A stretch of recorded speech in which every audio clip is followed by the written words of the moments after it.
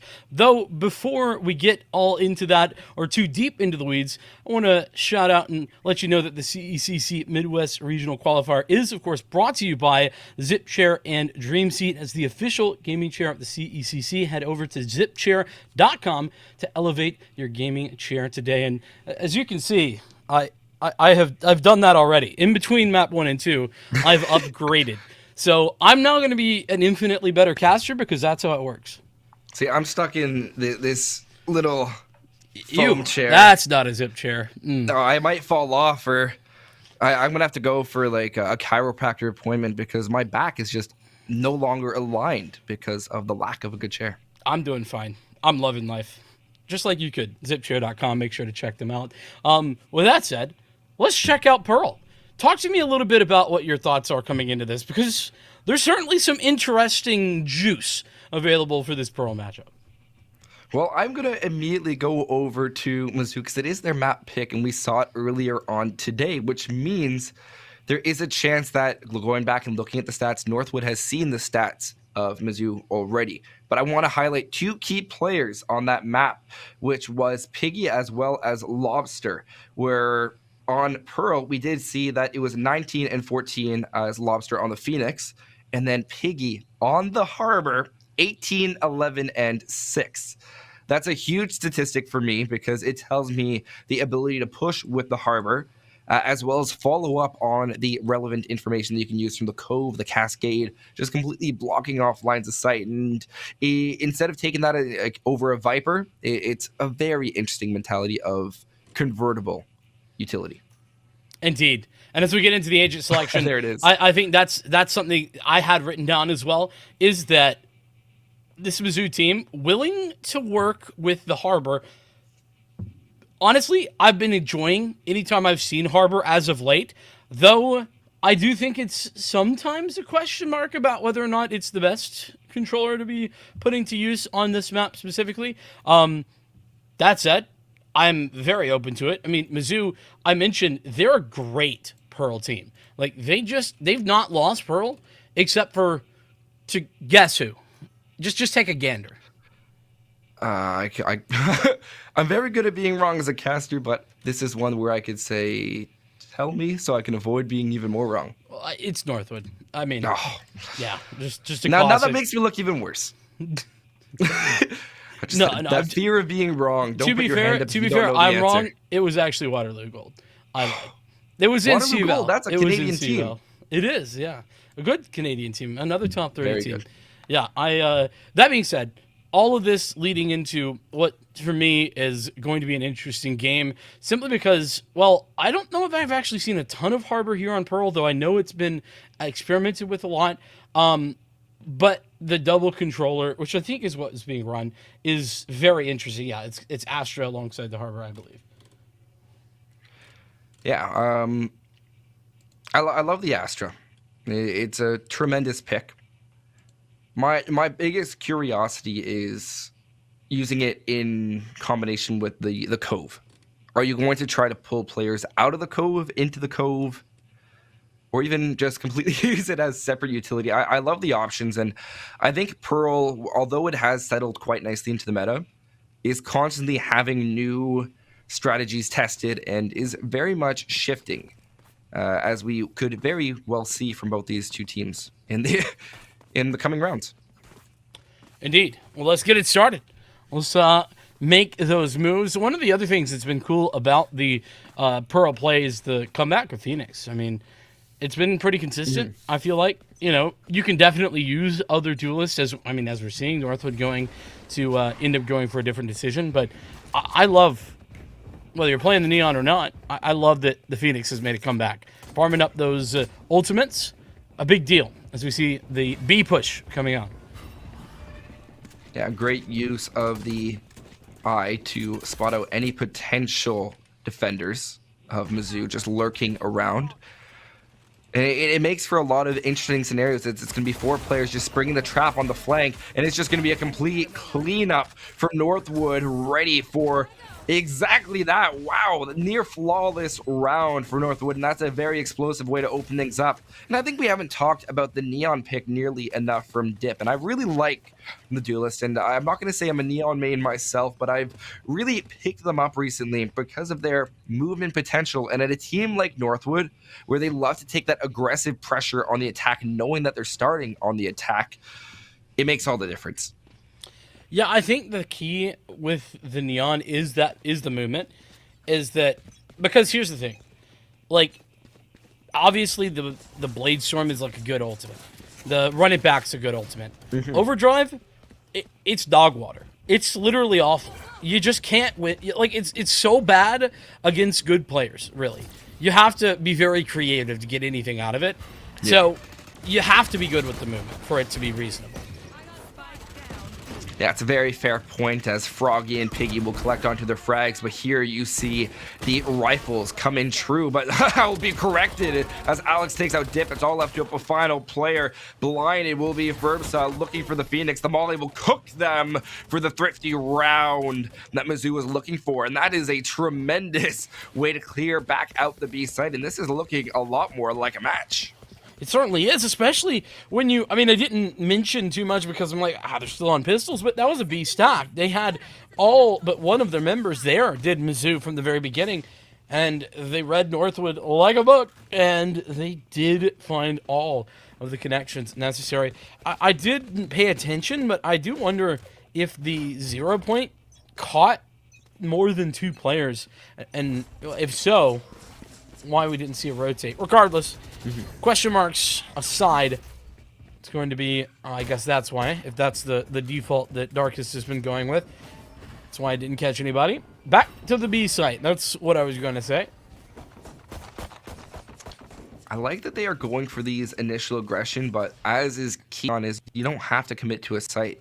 First has already started making their way in towards the A alleys, and they might be able to catch some of these defenders off guard who are on a very easy force to play with.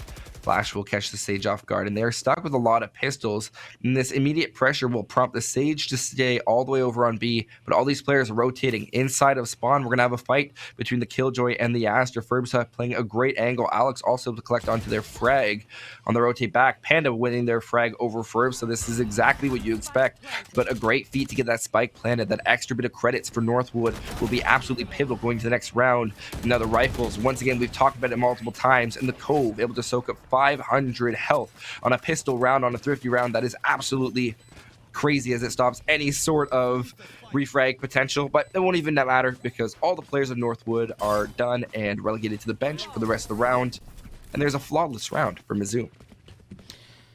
Making it look pretty easy on that anti-eco. I mean, granted, Northwood were able to circumvent the majority of the defense to get the spike planted and gather a little bit of extra cash, as you had mentioned before, but all that leads to now a pretty fat stack sitting on Lobster's back, 6,400 going into this round, which is pretty impressive, and also means that pretty much the entirety of Mizzou could lose out and still be able to rebuy, which is precisely what you're looking for. That's why it's so important to keep those players alive and get that flawless round like we saw just a moment ago in the anti-eco. Early cascade towards A. On the other hand, most of the default for Mizzou, or excuse me, for Northwood, going to be headed towards B, which has been the case. I mean, just a very minimal amount of players or even just general shots towards the A site early. Yeah, great job for the refrag. Piggy's going to be next on the itinerary, going to stun, but that stun's going to quickly end off. But you have Alex, who's waiting to assist their teammate mate, and they're going to be good for 2. Froggy able to collect onto their frag. Spraying is able to find the final one of Benji. Great play from Lobster to use that running back to push up without a care in the world of taking any damage. And now that's 3-1, the greatest lead we've seen from Mizzou in this entire series. Yeah, that's actually a great point, but, you know, there's something I noticed right there that's a bit odd to me. this Northwood team is one that rarely makes mistakes, but I'd say taking that fight towards mid was maybe a mistake from Northwood. Obviously, you can understand the thought process, but they had the site. Why not just plant the spike and work from there? Try and use your utility to deny the retake rather than taking space early. Not a bad decision, but ultimately a puzzling one when you look at the outcome. Yeah, spraying with the Stinger. Dip will be taken out by Panda. Piggy to collect another kill onto Benji. And the blind onto Ferb. So this has just not been the map that Northwood has been looking for. Yes, it is a save, but at the exact same time, the lack of an ability to get a frag, the lack of an ability to maintain the rifle. Now, what could be the lack of an ability to hold down the site. They have the sheriffs, better use those at a mid to long range, but it doesn't change the fact that they are going against a very aggressive style of defenders. They have a lot of utility, a lot of good guns to be using, as Panda shows very clear. And what is that? The spike that had not been planted yet will fall, as Ali will finally get it down.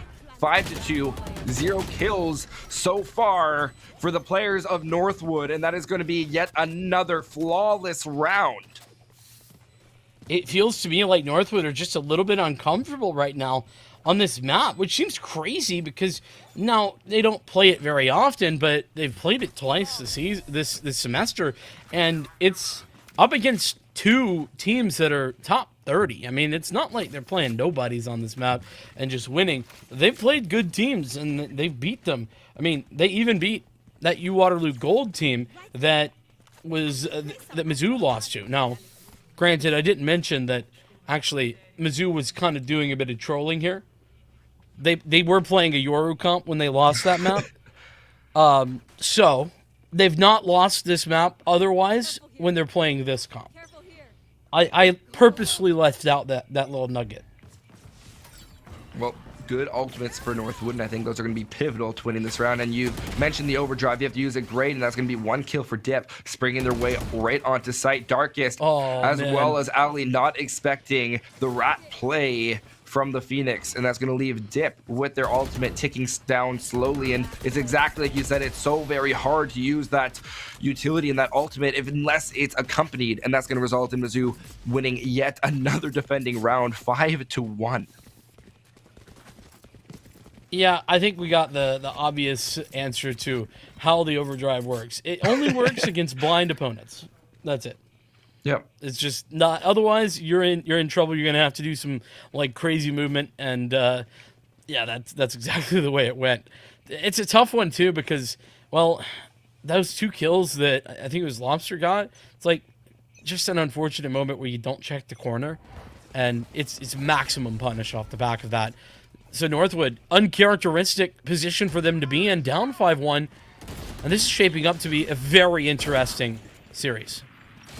We're going to have Benji as well as Dip collecting into the frags before it's refragged by Panda, who's good for 2, shutting down this assault onto B. Darkest does have something to say in the matter, though, so be able to collect their frag. Flash from the Phoenix is going to result in the spray. Bucky being thrown out. Going to hit the head of Lobster, but it's just once again the trade game favoring the defenders, and Northwood stuck with Benji. 5 HP and a dream. Sage Res on the board will be thrown out in addition to the wall. Trying to find the head, not going to happen.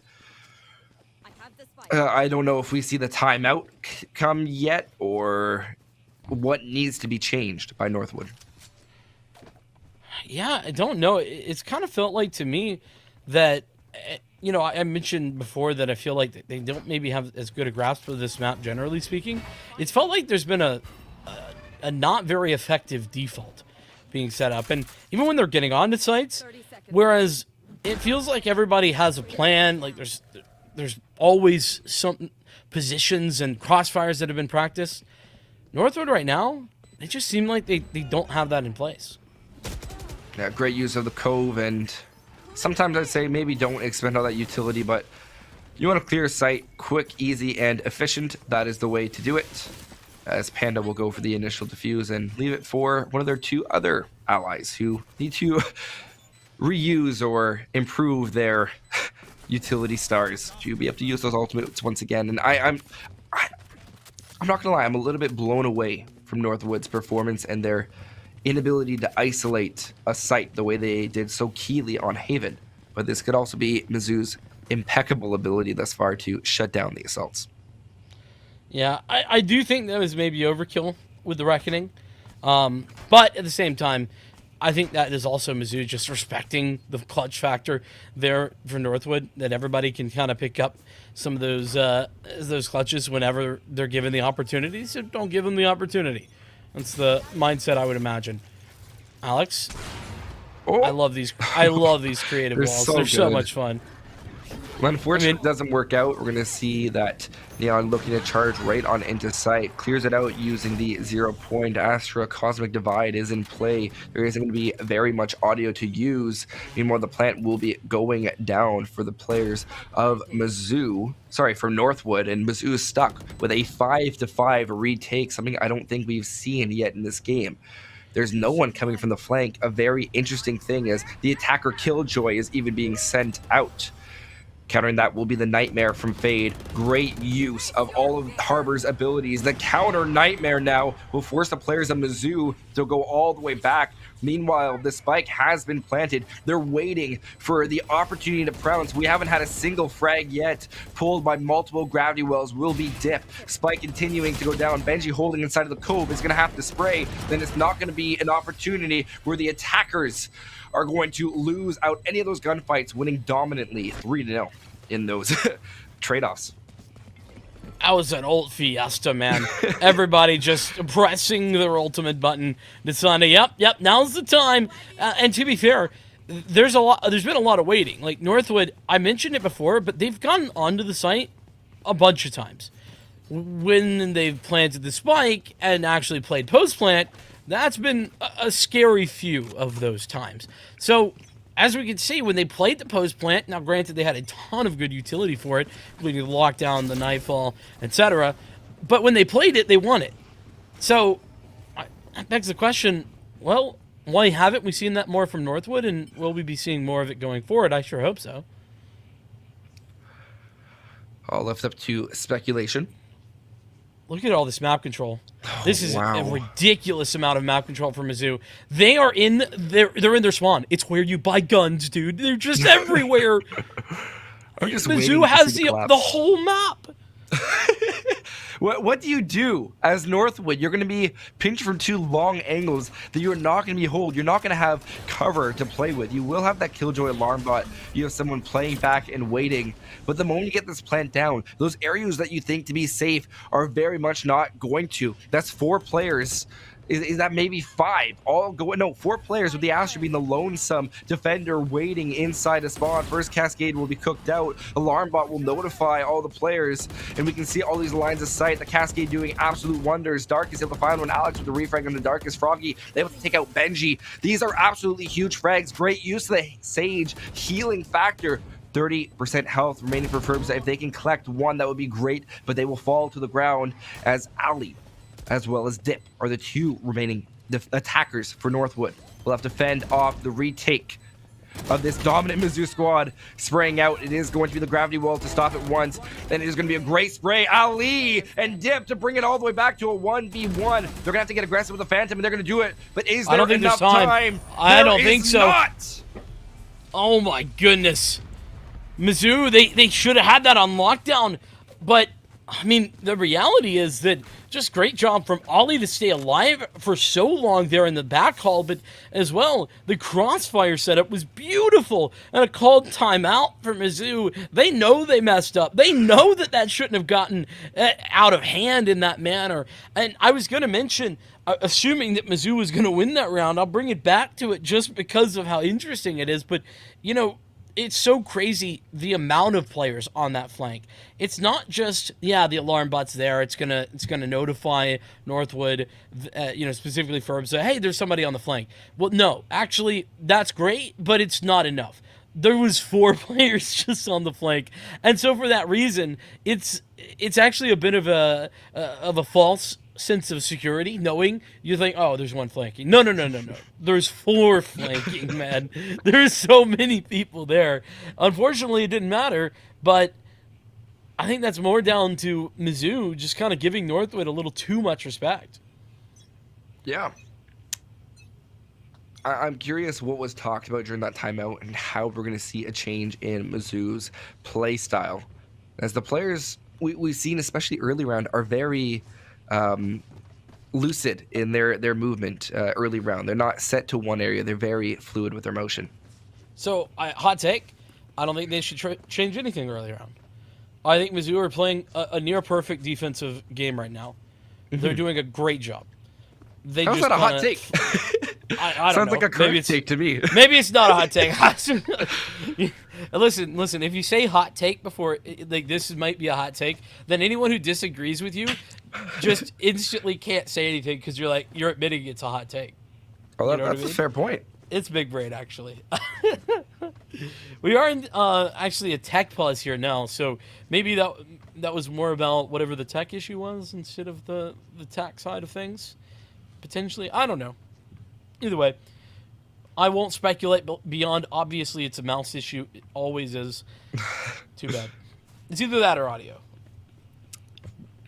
I think the worst thing that's happened to me is the mouse shutting off mid-round. Most infuriating. That's why you just don't have a wireless mouse. It's so much more fun, though. But funny story, I play on a laptop. You can make fun of me all you want. Oh, that's tragic. I'm a university student. I need to multitask. That's fair enough. That's fair. I plug my laptop into a whole bunch of keyboards and monitor setup. You would not know the difference. But you do. But I will, no shame, switch over to the trackpad for the round. Really? That's funny. You would not believe how many frags I got.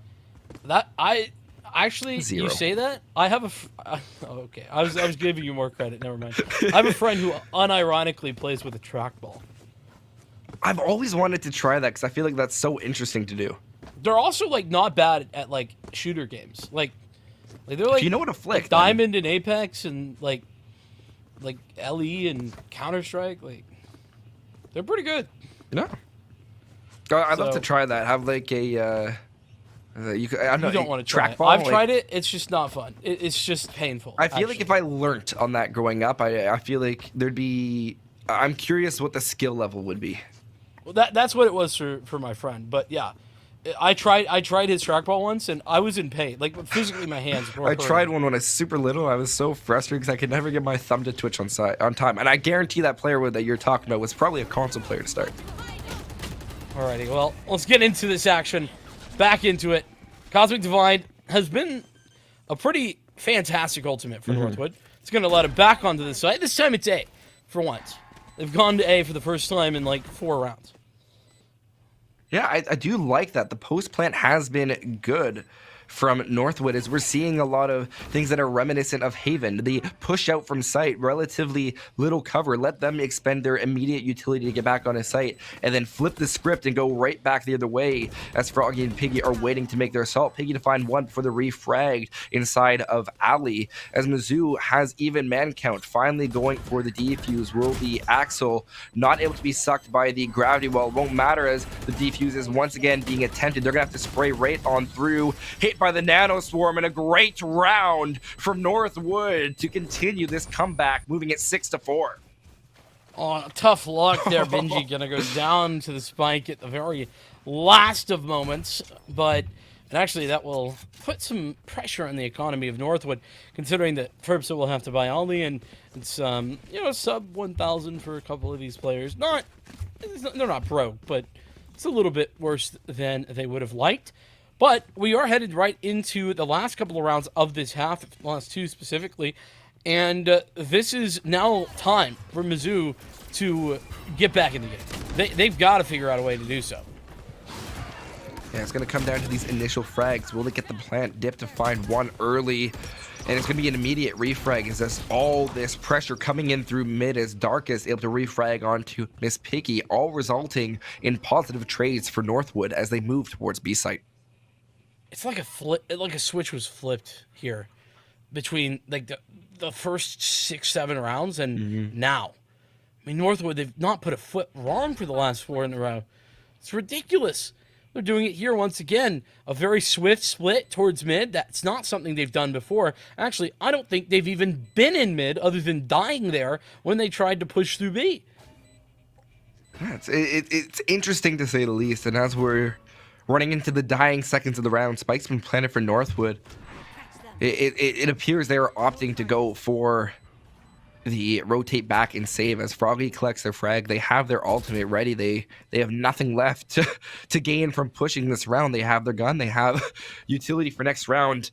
I like the push. They're changing everything about their assault, correcting what was wrong, and it's what you need to see.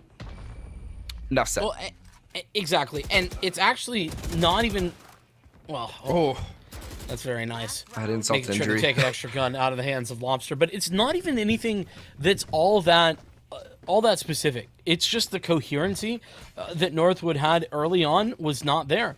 Like I said, they were sort of weird timing, re-pushing once they took sites, like not together. They were just playing a bit more separated, and they were very one-dimensional. They've kind of stayed the one-dimensional part, but it's been swift, hard-hitting attacks that are very difficult to defend instead of those, like, slow, not so easy, not so nice ones. Is this overdrive? No way! Three swift frags, and that's what it is. You just gotta blind them, and then the overdrive is nuts. Not taking a single bit of HG, Dip really sent themselves into the site. You're gonna have the Nightmare cooked right on after it. It's the last round. You have nothing to lose. You still have that cove that Piggy would have liked to use. They're gonna be shut down rather early as Benji collects the 2 remaining frags. Nope, that's gonna be Darkest. Not expecting that one. What an amazing round from Northwood. The blind! Wow! I mean, I did tell you. I did let you know. Perfect prediction. I mean, Darkest is what I was talking about, actually, to be fair. This guy is one of the best initiators in the collegiate game. Arguably the best. But certainly one of. And that's Darkest right there that whole time. I think it was Darkest who threw that. I have to go back and look, but based on the assists, I think it was. So, 6 to 6. Blind. Well, yeah, that's true. That's a good point. There's actually no other blinds. And it was also the first Neon ult where you had them talking and Darkest initiating for Dip when they got the initial kill the first time they used their overdrive. This time they were lucky enough to have 3 unsuspecting defenders that they were able to just completely mow down. Oh, that's Dip is so lucky. He's so lucky, man. Just getting away with that and then getting out too. Yeah, so we've seen that Mizzou does have a very dominant attack for Pearl, and I'm very interested to see if they're going to be able to reset their momentum as we go into the final minute. That's a good point, yeah. They've been good on their attack, have Mizzou, generally speaking. And they've beaten some good teams here, too. I mean, Akron being one of them. Oh, it's not that easy. Ollie just collecting kill after kill there, 2 headshots. Yeah, it's a complete cleanup. Panda doing a great job to try to bring it back. Oh, wait, they're on the cusp of an ace. The rounds that you never think will happen come into fruition as Panda brings it back, and not enough time to get that plan, but enough time to save the round and not allow Northwood to take back the round advantage. What a play from the Astra. I mean, that is... Talk about delivering solo and getting your team right back in it. That was ending what was, a 5-round streak for Northwood at the end of last half? And what a way to do it. Now up at 15 frags, leading the server, by the way, in the kill department as well. Beautiful work. And is Panda making the moves, but as mentioned, back on map 1, great job, but we need to see more of a team effort. The Cascade gonna allow info as well as positioning for the majority of these players, and Furbsa was on an island right there. A very tough island that is to deal with as well, but goes down immediately, allowing the plant as well as the wall going up to further deny positioning and sightline. In all reality, from Northwood, as much as you want to take this round, look at the long lines of sight, the Astra utility that has been planted accordingly for the retake from Northwood. They don't have the long angles, and you're going to slowly start to see player by player picked off from great movement, great positioning. Panda able to take out their counterpart of Ellie, and Dip's just waiting on the flank. They know they're not going to be able to do anything here. It is that flawless round. They've pushed up, been able to obtain a Spectre from Froggian. Do they try to save it? That's the question. Spraying out, collecting onto a second one, looking for a third, but that's not going to come into fruition. Good attempt from the Neon, but a very much expected round from the attackers of Mizzou. That it was. I want to mention something, by the way. I haven't seen as much value as I would have liked thus far from the Harbor. Maybe that's a hot take, but I'm feeling like the Cascades have been great, but we haven't really seen good Cove value or high Tide value. I feel like that's been missing. Now, granted, I feel like the high Tide's a lot better on the offense, and we more than likely are going to see that very often here. But on the defense, I didn't see it. So something I'm laser focused on. The one thing I noticed about the Cove that I'll get to in a second was the ability to use it for their retakes. But there's not going to be a retake if you have a duelist spring the trap right on up and take out two of your players, leaving you with two supports and one sentinel just waiting for it. Benji able to collect onto a frag, looking for a second, but nope. It's going to be Piggy to win that one out. Refragged, doesn't matter. Dip with a beautiful phantom headshot. Northwood still very much in this, keeping 3 players alive. That's a good rifle advantage going into our 4th round in this half. It's so ridiculous that Dip accidented the second player right there. Like, they were just chilling inside the smoke. Like, they were just like, yeah, I'm just hanging out in a nebula. Don't mind me. And then insta-dead. Because they were lined up with the player outside the nebula. That's just tough luck if you are Mizzou. But nonetheless, that was the bonus. This is the real deal. The whole thing on the line here, as well as continuation of this lead, or maybe it'll be all tied up once again. Northwood did a good job of that in that first half. Really resurging. And we're going to see the run it back from Lobster cooked up, and it does eat away one Nano Swarm. Great util usage. Piggy stuck inside of Art is going to be able to upgrade the rifle. Meanwhile, the push on the side is coming clear. Benji able to take out Piggy. It evens out to a 3-3 as all the remaining players on the side of Northwood pushing towards the spike. They're going to be able to capture the frag. Lobster and Panda getting huge frags, leaving Northwood to rely on Dip on a retake towards the A site. Spraying out, not able to find it. Panda wins it, and that means that Mizzou are able to maintain that round lead, get the plant down, and my, oh my, great eco going into this next round. And they have a lot of freedom with how they want to continue pushing, because Northwood has not been able to get a proper read.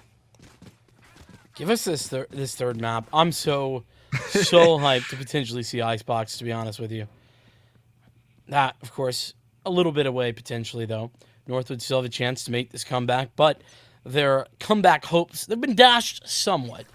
They won the bonus, but they can't find success on the second gun round there. Dip, though, maybe the overdrive can be a deliverer again. Yeah, but you look at all these angles they have going for them. That's good that they got the trade onto the Sage nonetheless. But look at the overall impact of that frag. You take down one of their players. Yes, they can't go for a walled-off plant, but it doesn't shake up nearly enough the rifle advantage that has been made by the forced save round that Northwood's under. But there's a lot of information gathered with that, too. It's not just about the frag, it's the info. And that's allowed for Benji and as well the Astra coming around. I think that's Ollie on the backside. Could be free frags. It really will be. Benji and Ferbsa to prove me wrong once again as they're able to upgrade rifles inside of mid. Gonna get caught by the Seas is Panda. No info, collecting one frag, but nope, not the second one, as a tremendous thrifty round from Northwood. They just love making me look bad for right reason, as you can never count Northwood out of it. No, and like I was just saying, right? Yeah, you're right. The 1-for-1 trade, that's not great. I mean, it's an eco round, so maybe you're like, well, at least we got something out of that ultimate that's hard to use anyway. But the fact that they could then say, yeah, literally the whole team is just stuck right here in the approach to B, well, that allows for Ferbsa to push forward over towards mid. That allows for Benji to be in position, and then Ollie as well. All of that is there because of that information. And, of course, then the crossfire set up beautifully. Ferbsa getting a critical few headshots with the Sheriff. It's a classic Northwood moment, isn't it? A round where they really shouldn't have gotten too much done. They get aggressive, they find information, and they react to it beautifully. I will admit, I was cautious. I'm like, they don't have the flash. They're getting very aggressive. Mm-hmm. But yeah, the alternate timeline there where there's nobody that's pushed up into B lobby and looking towards B long, it once again favors a lot of information. The Neon can then close off angles. I am, in retrospect, very much liking that alt, and it's very good for Neon to use that overcharge on a save round, as Dip is the main contender for the top frag contending against Panda on the side of Mizzou. But a little bit of hot potato with the Spike as they debate what site to go for, as Northwood's been very good on adapting. That they have further adaptation now for Mizzou required, considering that they don't really have a great investment into this round. They're not working with nothing, but it's just like 2 steps up from nothing. So, Cosmic Divide, questionable whether or not that's going to be the right decision to invest here, especially considering how split this is. It's going to be a fake towards B, but by the look of it, Northwood, they're not biting. Not really, and it's that same scenario of you have your top frag that you've now lost off the board, and a lot of great smoking potential now on that rotate. Darkest is going to have to run and gun. He collects onto one, but that is going to be the rifle going the way of Mizzou. It's a 2-3 advantage with 19 health remaining on the fade. This is going to be a very difficult one. From behind is going to be Dip looking for 1 and good for 2, and that's a 4K for the Neon, as we see once again the game tied up between Northwood and Mizzou. Dip is just so darn good on that Neon. It's brilliant to watch. Lots of fun, and the movement as well. But I want to just kind of pull it back and talk about Darkest's position there. I was chuckling and maybe laughing a little bit about the run and gun, which was ambitious to say the least. Does get fortunate to get one there, but Darkest's positioning is actually so fantastic. They were able to get so much information there by just being in that spot, and getting the 1-for-1 allows for Dip and the rest of the team to then rotate away. Now, of course, that was the eco. We talked about it before. Now Mizzou have the guns, but it's a tied score line. A different look than we've seen the Reckoning on the board. Maybe that can be the Mizzou ticket into one of these sites. Right now, it looks like B is the plan, but I like this patience. Alex knows.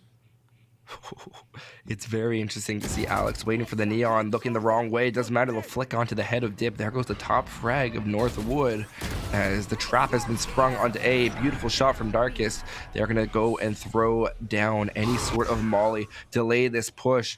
They've been seized. They've had everything thrown at them. Great ability to just nullify all this utility as the 0 point even comes out. Northwood is down a player, but they have been able to use the utility and make it to their advantage as they are ready to spring out from the side of this Cosmic Divide. But it's a forced rotate for Mizzou as they have to possibly opt to go all the way back to A with 32 seconds remaining. Panda's in their spawn. This is outrageous as Northwood. They're going to have no... Oh, no. Did he get spotted? Oh, there's the I ping. think Ollie. The ping Ollie is there. might have... Yeah, Ollie knows. That could have been a free kill for Panda. Instead, it's one for Ollie. And now Darkest is on a rotate of their own, able to move forward. There's only 10 seconds. And the Nightfall as well. This could be denied potentially. No, it won't be. Alex has the time, but this is a fantastic pinch for Northwood. They could win this round, and honestly, I'd put them down as favorites. You have the 0 point available, but not only that, you have the null command. No more utility for the attackers of Mizzou. They're holding from the side of Art. Ali to collect the second frag. Sprang trying to find one more. They can just continue to stick. All of their utility is gone. They'll be able to down the KO, but not finish them off as Ali collects onto their third. That is once again going to be the round going the way of Northwood. And since the very first round, they're going to take the round advantage. That's incredible. Northwood, I mean, just looking at that round, it was surreal, to be honest. Like, Mizzou, they had all of the advantages. They had it all figured out, right? They have Panda and Spawn. Like, that should be at least 1 frag, maybe 2. And also creates a lot of timing pressure where Northwood don't know, like, where they can rotate, you know, all that kind of stuff. But not only does that not work out, Ollie picks up that frag without going down, and then Darkest, hearing in mid, had pushed forward, here's all of the rotates going down. Despite Dip going down early, it's still a Northwood round. Now forced onto a semi-eco with light armor. Dips made their way all the way in. All they have to do is spray. Prowler will make sure that they don't have any to their name. Doing relatively little damage as well. It doesn't matter. Darkest from the long angle on B. And the res. Mizzou looking very good going into this initial assault, but a lot of util, that has been their problem, as the Cove, will even have every little bit of Harbor utility thrown out towards the defenders in a great push and take from Mizzou. That Reckoning, it did give them space, but Darkest was still alive. And it's just trades. Back and forth, multiple players. And there's a very long rotate here. The final Mizzou player is light years away, and the spike is not down. Furbza with his third, and this is Panda now stuck in the 1v2. He's also been spotted out, so he's going to have to look towards elbow. But you get that information, you're not going to go and hold elbow. That's the obvious angle to swing. You're going to want to go play for the trade, trying to find that in 1 and 2. Ba-ba-da-boo.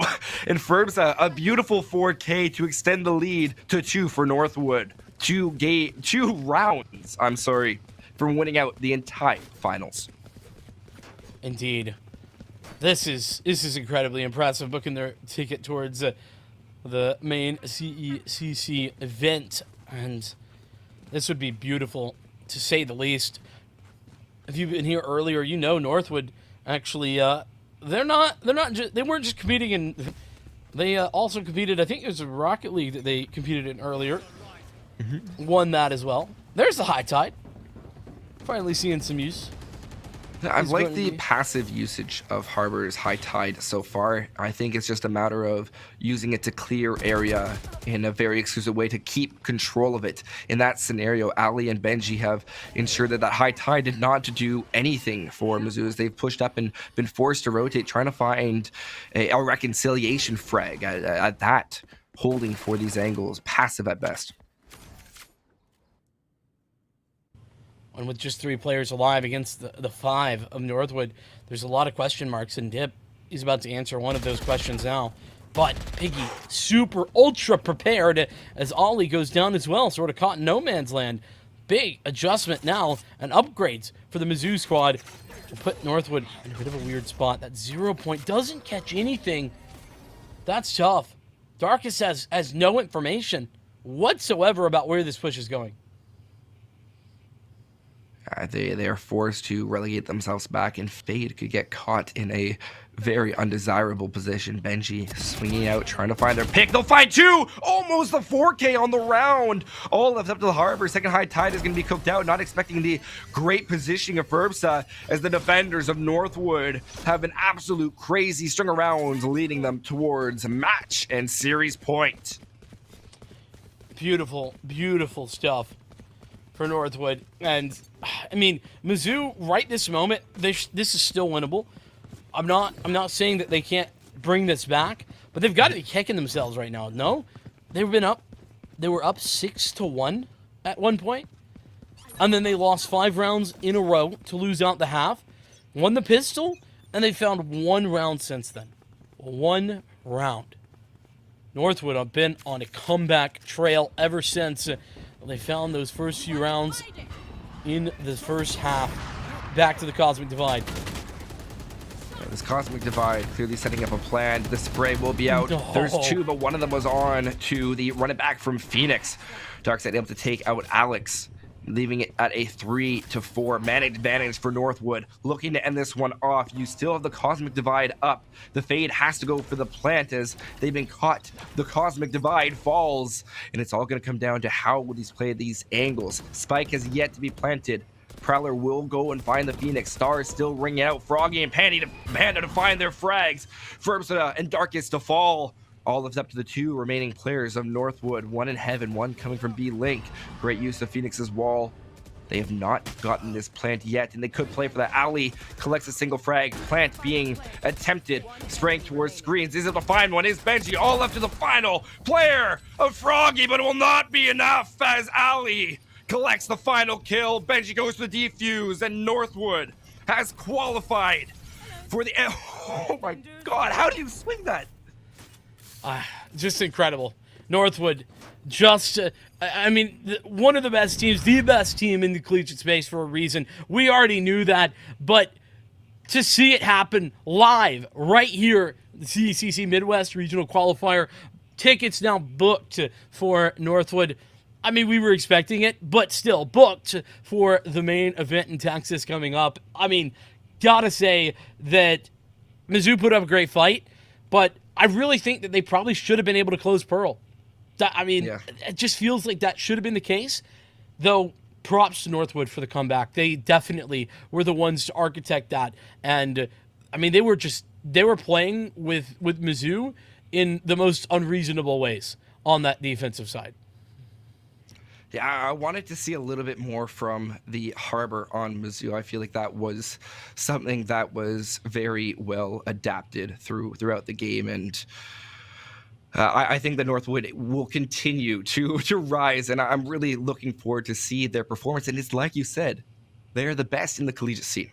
You've clearly demonstrated that, and their ability to lose 6 consecutive rounds down 1-6 and bring it all the way back on a map like Pearl is no easy feat.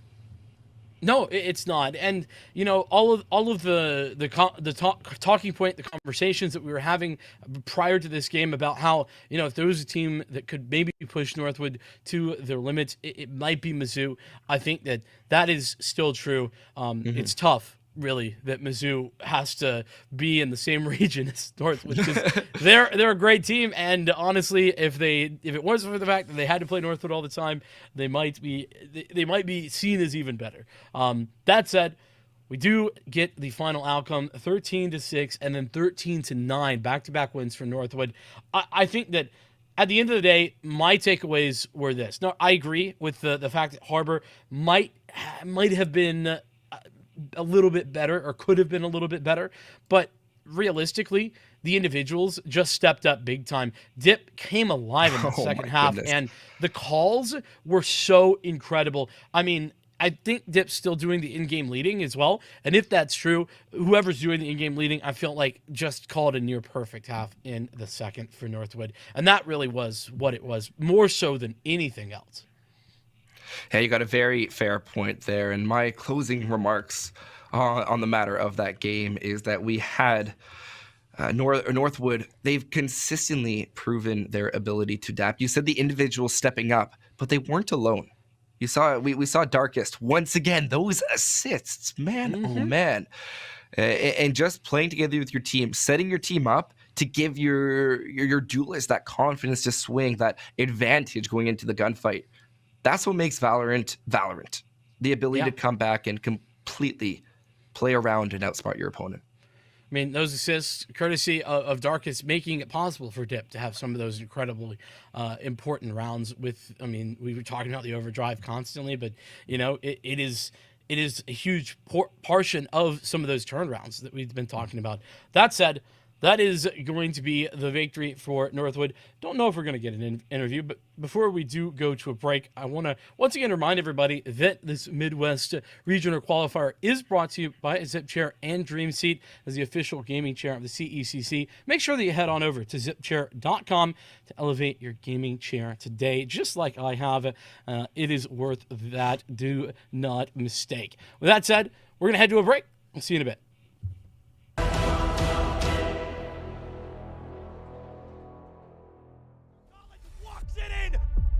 Toy Boy is gonna drop. Knife him. Right out in front. Yeah. 3, 2, 1. Gunning.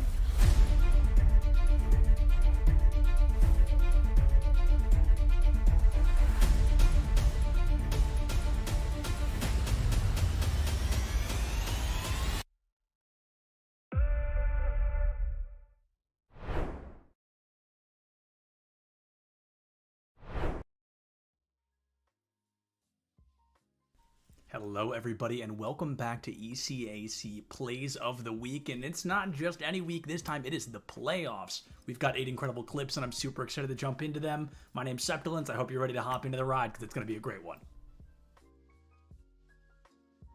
When I found out this was clip number 8 of the playoffs highlight reel, I was flabbergasted because this is an incredible moment from Swift on the side of RPI. It's not just 1 or 2 elims to win the round and put RPI in a better position. It's all 5 coming from a single player. Take a look. They hit him with the judge, operator in hand. Swift is trying to be able to find some value to it. The headhunter does a number on him. They're going to get a 4K. They're going to be able to get this plan down. Dakota's going to try and find him. Do they go into the tank? Yes, they do. Oh, they come out. That's the ace for Swift. They're able to make it happen all themselves, and they will get this one for free for RPI.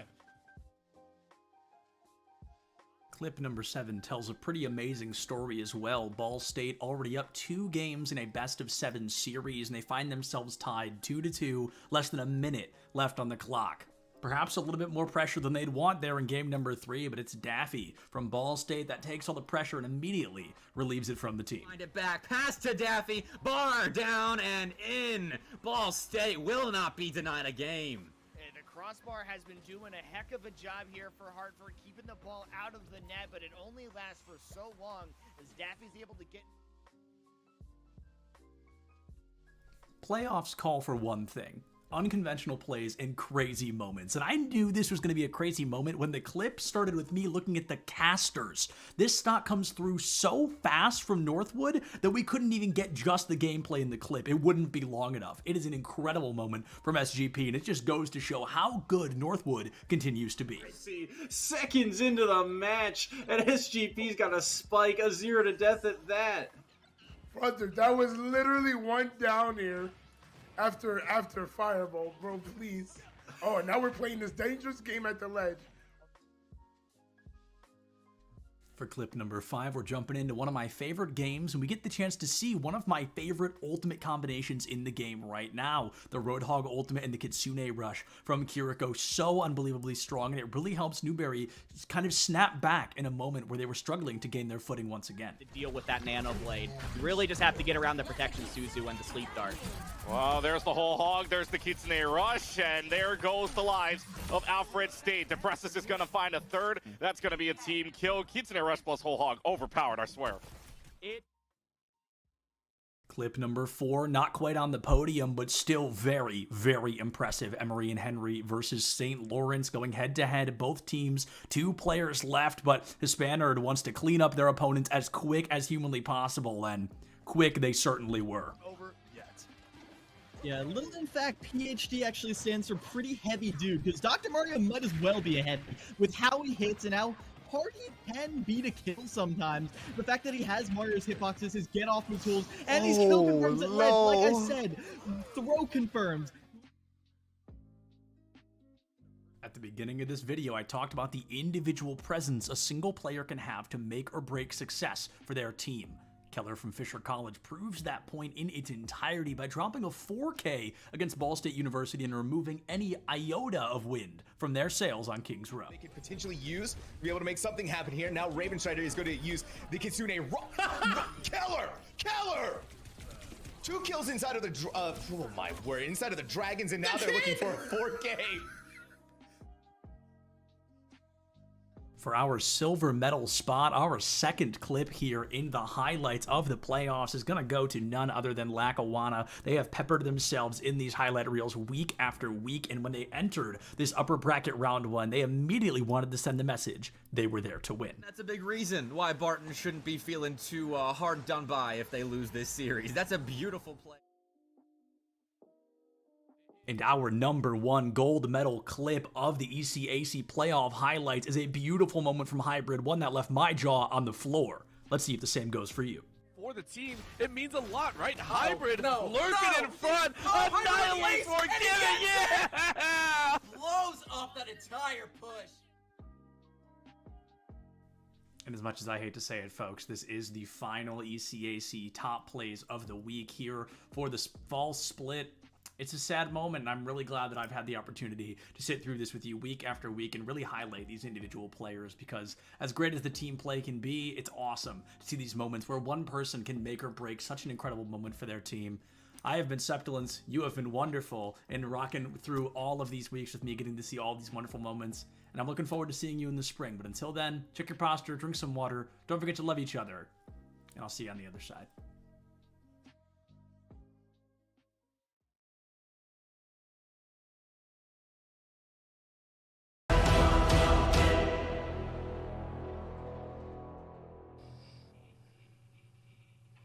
Well, it is the end here of the Midwest Regional Qualifier, but we have one more thing to do, and that is, I'm so very excited, an interview here alongside Rip Benji. It's going to be a whole lot of fun from Northwood. Benji, let's talk about this because you guys playing a fantastic game. My question for you is, you guys played Mizzou on Haven in CVAL Finals. They were good. They ended up taking that, and then you guys picked Haven into this matchup. Talk me through that a little bit. Yeah, so we might have done a little bit of trolling back when we lost in CVAL, but Haven's a really comfortable pick for us. We always try to pick against anyone we play, so we just try to play to our strengths, to be honest. Now, going over onto Haven, you were on the Killjoy, and that meant lockdowns galore. It also meant having to adapt with your team for utility. What's the communication? What's the preparation like for both attack and defense when you guys talk and have to adapt on the fly? So Dips our IGL, he'll normally just call something, and we all know where we should be and when. So like I'll just pick up the gaps normally with my util, and that's pretty much how we do it. And then you switched over to the initiator role for our second map of Pearl, down 6 consecutive rounds, all the way to bring it back to your series victory. I have to wonder, as an initiator, you were running the Omen as well with the Paranoia. How do you talk for your team? How do you facilitate all these crazy pushes to set up your duelists? So Ferb will normally call what he wants and when, or Darkus will call like different plays for him as well. So we've played a lot of matches together, so we have a lot of reps and know what to do when. So I did want to ask this. Obviously, it's been a while, but I haven't gotten to ask anyone specifically. How is the transition? Obviously, I don't know if Mocking is still involved, like to any extent, but the transition from having Mocking there last semester and then now Ferbsa, who was playing a lot of the matches already full-time this semester, has there been any difference? Or, I mean, it certainly doesn't look like it, but what is it from your perspective? It's not much different because we played with Ferb in the spring before this, so we have a lot more reps with Ferb as well, so it's not that much different, to be honest. Well, it, as I said, didn't look like it. You guys have been continuing to have some fun here and look fantastic. Is there any teams that you're really looking forward to playing against in the main CECC Texas event that, you know, not that are there already, but that you hope to see there? We haven't had a chance to play against Blin's new roster, so we've been really wanting to play them because they're a pretty good team, and we want to see how we go up against them. Other than that, probably some of the West teams, I guess. We've never really played West teams since they're across the region, but yeah. Well, sweet. Benji, before we let you go, final question. Anybody that you want to say hello, shout out before we go? Shout out to my fam, you know, always watching the games, appreciate them. And anyone that's supporting Northwood, appreciate all you guys. Always got to shout out the fans. Well, Benji, we really appreciate you taking the time. It's always a pleasure to talk to you. Thanks a lot. Appreciate it. And with that, well, it's just about time for us to say goodbye. It is, I know, sad, but we have to do it. Before we do go, I do want to remind everybody what is happening. Like, what's the whole point of all these qualifiers? Well, it's all in lead up to the CECC finals. May Madness headed to Texas, and those finals will be happening at the Esports Stadium, Arlington. It's a fantastic venue, by the way. Been there before. That's May 6th and 7th. And don't worry, if you can't be there in person, you can watch it all live right here on Esports U. For more information, you can head over to collegiatesmg.com in order to get all of the most up-to-date information and anything that you need for all of that. With that said, thank you so much for watching. It's been a pleasure bringing you all the action, and we hope to see you here soon. Have a good one.